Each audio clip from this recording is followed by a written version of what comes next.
So today I'm here to do the BookTube newbie tag, which I've been meaning to do for a while. So I thought it just might give you a bit more insight into my reading habits and the books that I like and the books that I'm going to be talking about coming up in future videos. So let's crack on with questions. Number one, why did you start this channel? Well, I started watching BookTube, which I stumbled across. Don't even know how I found it actually. Can't remember. I think it might be through Jen's channel, because I did one of her writing workshops. And so I started watching her channel. I think that was it. And then I just got hooked and went, what? This is a thing? People do this? This is amazing! Because my whole life was books. And then I realised people talk about books on the internet. I'm like, well, I want to get involved in that. Yes, please. So, so I started watching other people and then just thought, well, I can do this. I can talk about books for England. So let's do it. Yeah. So I did. Also, as I've mentioned before, I'm doing a PhD in contemporary women's experimental fiction. So I thought it would also be a good way to feed into my PhD, because then I can ask you guys for feedback on the authors that I'm studying, hopefully. And so that's another plan for future videos. Okay, number two, what are some fun and unique things you can bring to BookTube? Well, I don't know, to be honest. Unique will be the experimental writers bit. So I'm planning on doing a series on the writers that I'm looking at for my PhD. Maybe talking book by book or author by author, haven't decided yet. So I'm going to do a little feature on those and ask for your feedback, please. So talk to me in the comments. So the authors that I'm looking at for my PhD are Ali Smith, Emma McBride, Maggie Nelson and Nicola Barker. So I'm picking Ali Smith's Seasonal Quartet, Nicola Barker's Happy, but I've just received I Am Sovereign in the post from a publisher, so if that's a goer, I'll stick that one in as well. Maggie Nelson, anything really, but mostly the Argonauts and possibly Bluets. And who haven't I mentioned? Oh, Emma McBride. I'm just focusing on Girl as a Half-Formed Thing, but probably I'll include Lesser Bohemians. So if you've read any of those, start talking to me, but I will be doing future videos on those. Next, what are you most excited for about this channel? Well, so let me look at what I've written. Interaction with people, that's what I want. That's why I'm doing this, because I want to get involved in the BookTube community and I want to talk to people and I want people to talk to me. Getting book recommendations, not that I need any. Look, I've got stacks, a big shelf there that you can't see, but it's full of books I haven't read. I mean, everyone's the same, but I love getting new book recommendations. Broadening my reading habits, because generally I have been sticking to literary fiction, mostly to do with the authors that I'm researching. But since watching BookTube and getting recommendations from other people, I've started to branch out a little bit. Like I said, I've been reading a bit more fantasy recently and young adult, which something that I hadn't done since I was a young adult. So that's been really nice, is to read different genres, and non-fiction and read non-fiction that isn't to do with my research area. So obviously I read theoretical, critical theory, feminist theory, that kind of stuff, but it's nice to get recommendations for non-fiction that is not my area of research, and to broaden my reading habits. So looking forward to that as well. What else have I said? Oh yeah. So the other question is, why do you love reading? Well, I'm an only child, and when I was young, I think because I had no brothers and sisters, I had zero social skills, could not interact with people. I used to talk to ornaments. When I was in primary school, I had no friends, would hang around in the playground by myself. Had a great imagination. I used to make up a lot of stories and characters. So like my mum would give me a task, do the dusting. Alright, I'll get on and do the dusting. An hour later, I'd be on the same shelf, because we had loads of ornaments. I don't know, there's just like a 80s thing, where my mum just had shed loads of ornaments, all in like little animals and stuff. So I'd pick them up, dust one, and then it'd have a whole character, so I'd make it interact with the next one. Went on for hours. She was like, for God's sake, Carly, just do the dusting. Anyway, so that was my world. I was very insular and I didn't talk to people. So books were my life. I could escape into a book. I remember I used to go to the library on Saturday, get a stack of like 12 books out, sit there, and especially during the summer holidays when I have to go to my nan's. That was amazing. Just sitting there all day reading books. I could get totally lost in a world. I could be a character. I could run along with that character, and I was absorbed in the world of the book, and I didn't feel like such the loner that I was.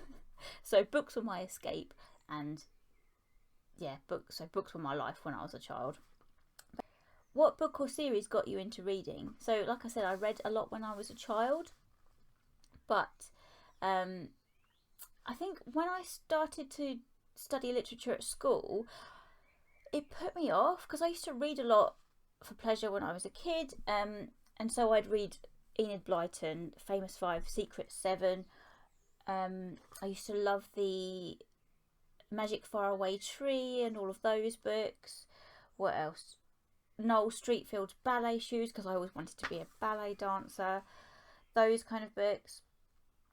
But then when we started studying literature at school, I remember reading Lord of the Flies, and I bloody hated it. It was just analysing that text just like was a blow to my reading. I just thought, oh God, this is hell. I don't want to read stuff like this.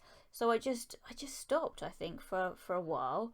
And I think I went through a phase where I just didn't read anything. I don't know what made us do it, but I remember when we were 15 or 16, me and my best friend Jenny, we went into the bookshop in the town where we live, and I think I felt like we were being really grown up going into a bookshop and buying a book for ourselves.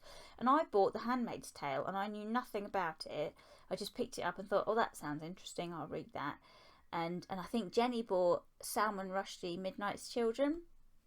And we thought we were so sophisticated. Anyway, I read The Handmaid's Tale when I was 15, 16.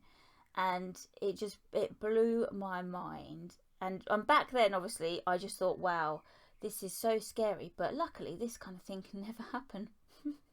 How wrong I was.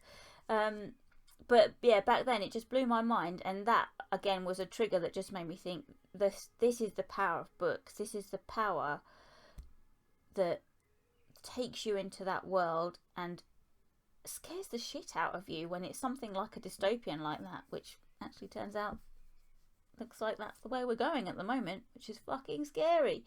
But anyway, so from then on, then I was just away again, like I had been as a kid, and just carried on reading and gobbling up all of the books. What questions would you ask your favourite booktuber? I don't know, this is a weird one. Probably, I've seen videos on this where people do how I read so much and how I get so much done. Jen and Jean do that a lot in their channels, and I love videos like that, asking people how they organise their time and how they cram so much in when they're so busy, particularly when most people have a full-time job and they read 10 books a month. Like, I'm a slow reader. I work part-time, but I'm doing my PhD, and that takes up a lot of my time. But still, there's no way I can read 10 books a month. I've recently got onto audiobooks, and that I didn't think I would, because I love the tactileness of a book. I love the feeling of it in my hand. I love the smell of it. I'm a big book sniffer. Oh, I love getting my face in there. So I like the tactile experience of reading and feeling how far you are through a book. Like, this is a textbook, but you know, so you can see how far you are through a book. I love that feeling of it.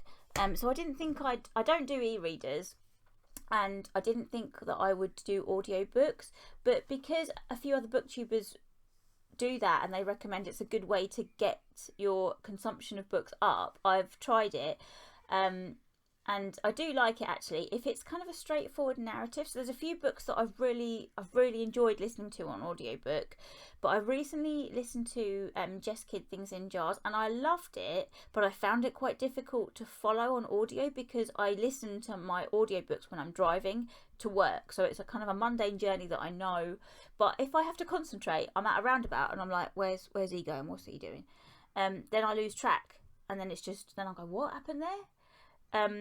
So it has to be a kind of a book that's not too, not complicated, but yeah, something that I'm not going to lose track of easily. So good ones for me were like My Sister the Serial Killer, that was brilliant on audio. And what else did I listen to? Oh, Bryony and Roses, that Beauty and the Beast retelling, that was good.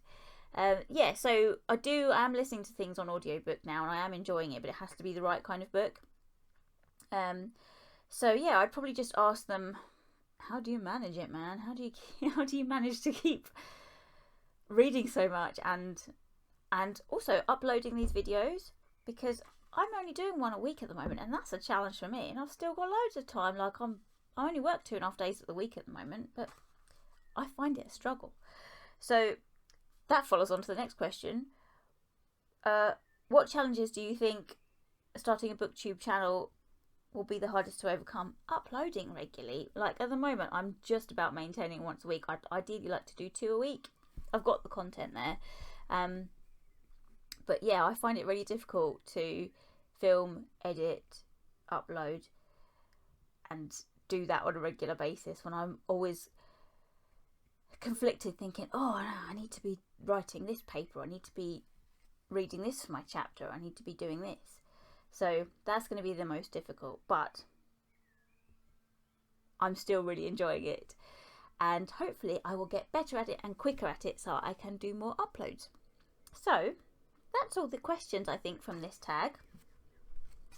I'm going to go get in the bath now because I've just been down the allotment, look, covered in mud.